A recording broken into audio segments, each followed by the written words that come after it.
Restaurant वाला कहता जी 4 bird आप मुझे डेली के दें खाने के लिए, तो महीने में उसको 120 बर्ड चाहिए, तो 120 बर्ड तो मेरे पूरे फॉर्म में है। ये मालिक है हमारे सामने खड़े, चप्पल पहनी हुई है डिसइंफेक्टेड, पहले खुद भी आते हैं, सारे रूल्स एंड रेगुलेशन अपने आप इम्प्लीमेंट करते हैं, यहाँ पर चप्पल चेंज करते हैं, थोड़ा सा हीट दे के ताकि उसका मॉइस्चर ख़त्म हो जाए, ताकि बर्ड को लगती है तो वो उतर जाता है। वो 5-7 दफ़ा इसको करते हैं तो उनको पता चल जाता है कि हम बैठ नहीं सकते इनके ऊपर ये सिरकी हैं, डबल सिरकी डली हुई है, उसके ऊपर शॉपर डला हुआ है और उसके ऊपर मट्टी कोई 2.5-1 इंच डली हुई है जी। ये 3 कलर्स इसमें अवेलेबल हैं, इसमें स्प्लैश है। ये आप दिल पे हाथ रखिए और बताइए जी। मैं रातों को उठ के नहीं रोता, मैं तो अल्हम्दुलिल्लाह बड़े आराम से सोता हूँ और मेरे बर्ड्स भी माशाल्लाह आराम से सोते हैं जी। ये ब्लैक टंग, ग्रे टंग, यूरोपियन, ये जो बातें हो रही हैं इनकी अभी डिटेल्स ही लोगों को नहीं पता है बेसिकली।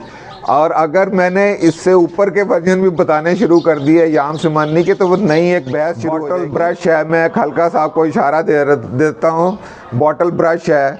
तो अस्सलाम वालेकुम। वालेकुम सलाम अजमल भाई, कैसे हैं आप? खैरियत से? अल्हम्दुलिल्लाह सर, कैसे हैं आप? अल्हम्दुलिल्लाह जी, अल्लाह का बहुत बहुत करम है।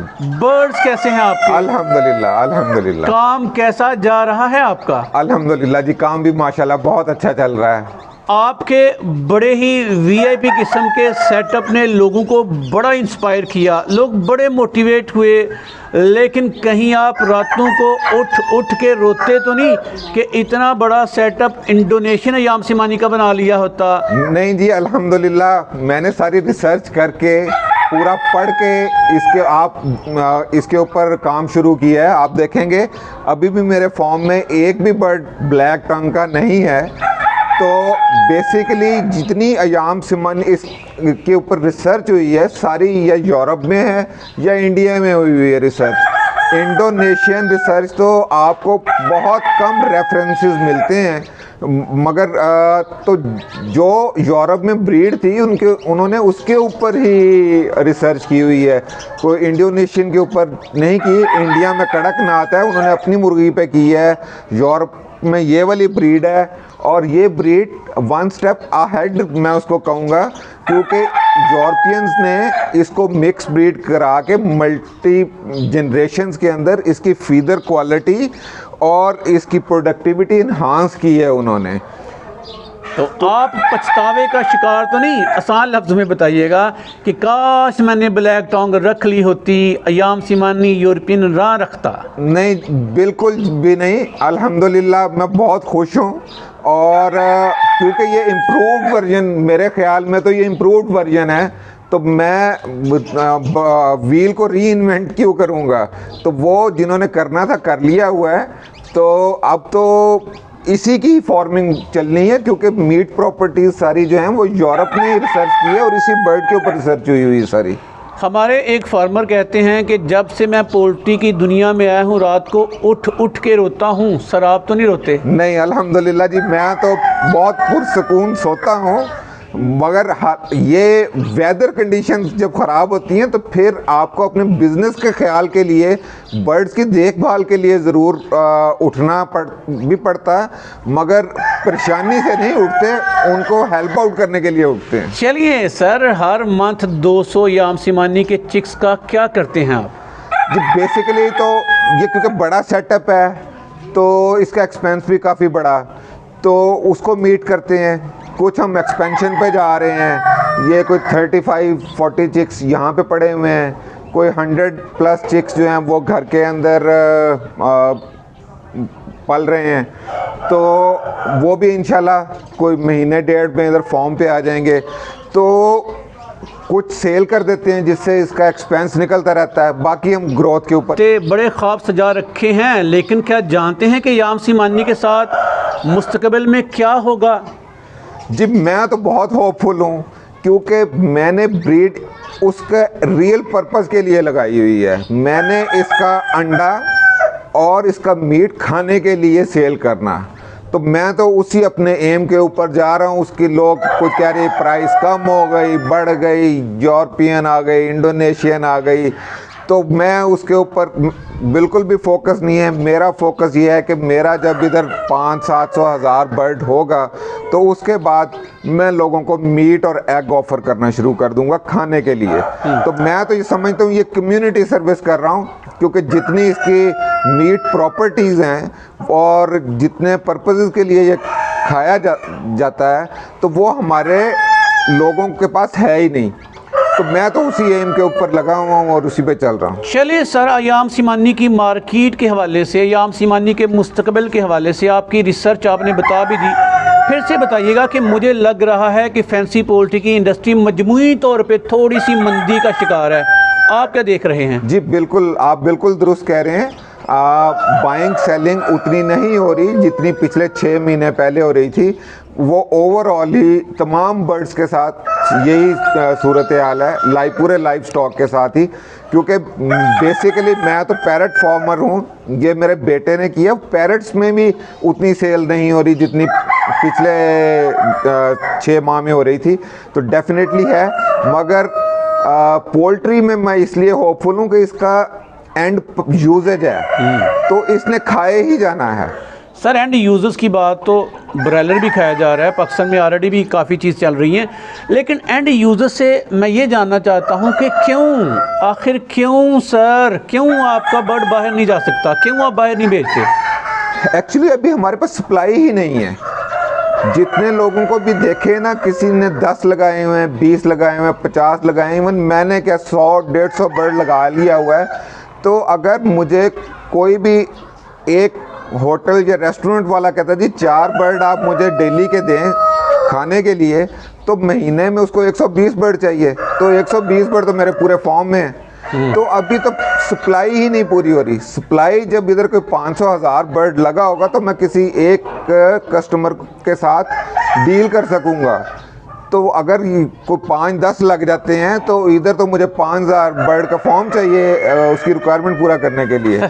चलें सर, अच्छा बताइएगा, प्रोटोकॉल्स बड़े हैं।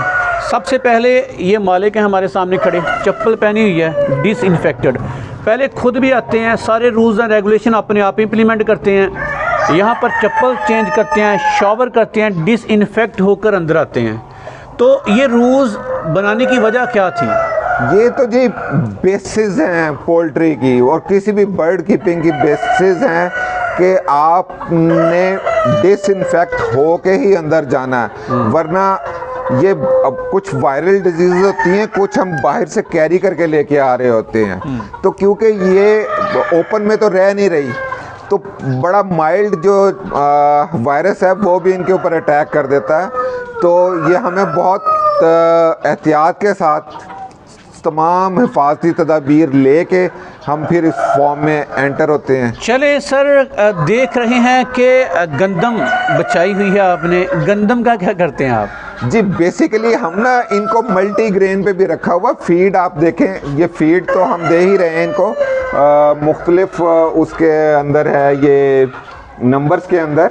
उसके बाद हम फीड के अंदर नक्कू जो टोटा चावल जिसको कहते हैं वो हम डाल देते हैं। उसके बाद गंदम को हम थोड़ा सा हीट दे के ताकि उसका मॉइस्चर ख़त्म हो जाए वो उसके अंदर डालते हैं। इसके अंदर चोकर डालते हैं, इससे इनका डाइजेस्टिव सिस्टम और लीवर बड़ा अच्छा काम करता है। दोबारा से नाम बताइएगा सर, क्या क्या इजाफी दे रहे हैं आप? गंदम जी गंदम दे रहे हैं, उसको गंदम उसको थोड़ा सा हीट दे के और ताकि मॉइस्चर उसका ख़त्म हो जाए। उसके बाद चोकर है, उसके बाद नक्कू है, ये हम चीज़ें एडिशनल डालते हैं फीड के साथ। और रोड ग्रास भी है, वीट ग्रास भी है। वो जो ग्रीन्स हैं दोपहर में इनको ग्रीन्स डालते हैं, उसमें पालक या जो भी आपकी मौसम की सब्ज़ी है वो होगी और साथ उसके वीट ग्रास को ऐड करके और उसके अंदर थोड़े 2-4 तुरियाँ हम लहसुन की डालते हैं, अदरक डालते हैं, प्याज डालते हैं, उसको कूट के ये आप देख रहे होंगे वो कुंडी दस्ता पड़ा हुआ है ऊपर, ये डेली हम यूज़ करते हैं। ये करके हम ग्रीन इनको दोपहर में डालते हैं।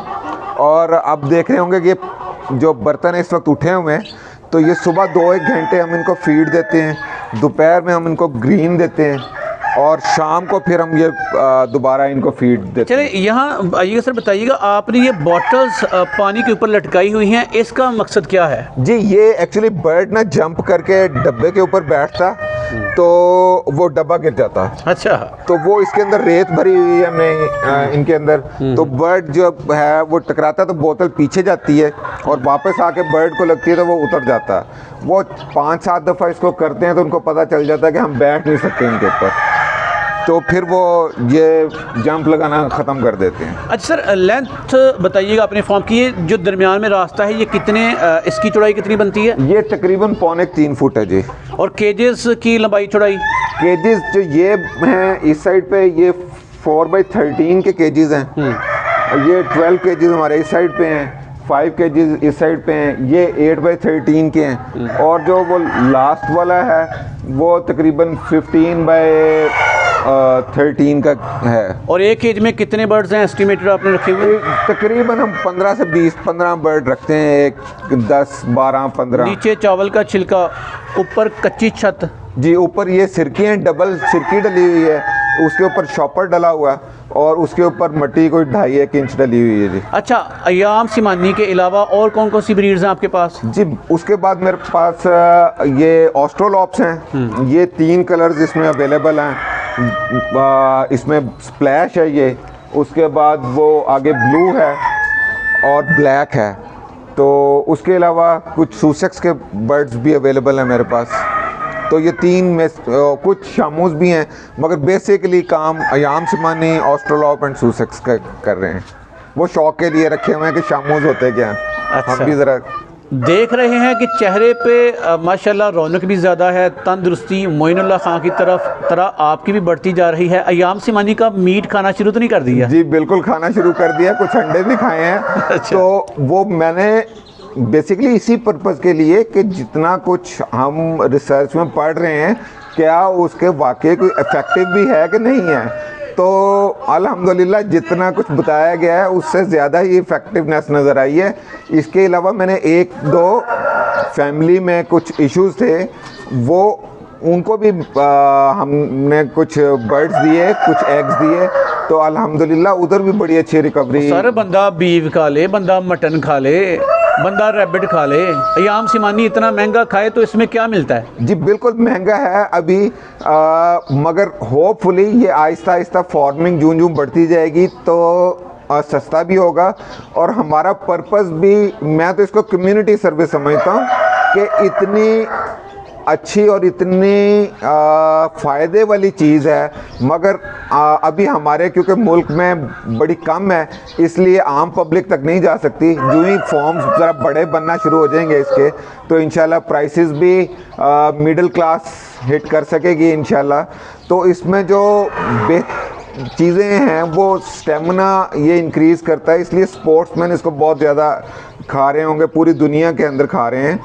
उसके अलावा ये कोलेस्ट्रॉल के लिए बैलेंस करती है उसको, आपके जो कोलेस्ट्रॉल हेल्थ हार्ट के डिजीज़ हैं वो उसके अंदर भी इम्प्रूवमेंट आती है। उसके अलावा फ़वाइद की एक लंबी फहरिस्त है जो गूगल पे भी सर्च की जा सकती है। जी जी बहुत लंबी फहरिस्त है। तो सर आपका तज्ज़िया पहले भी सुना, व्यूवर्स ने अब भी सुनना चाहेंगे। अब आप दिल पे हाथ रखिए और बताइए कि आपका अयाम सिमानी देखकर लोग ना इंस्पायर हो रहे हैं, वो लड़कियां लड़के इस काम में आना चाह रहे हैं, उनको कोई ऐसी मत मशवरा दें कि वो स्मार्ट वे से इस फील्ड में आएँ और अपने घर का रोज़गार चलाकर अपनी ज़िंदगी आसान बनाएं। जी मशवरा तो यही है कि कोई भी काम करने से पहले ना उसको अच्छी तरह सीखें और उसके बाद वो किसी काम के अंदर आएँ। अगर आप सिर्फ वीडियोस देख के काम में आएंगे तो वो इस पोल्ट्री है इसके अंदर डिजीज़ आती हैं।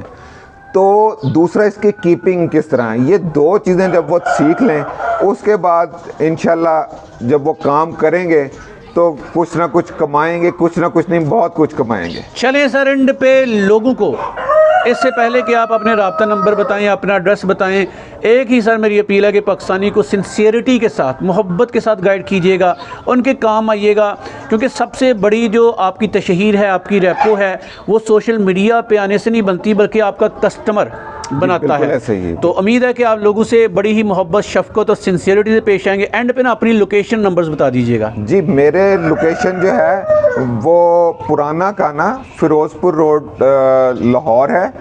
तो नंबर मेरा 0300 420 8612 है जी।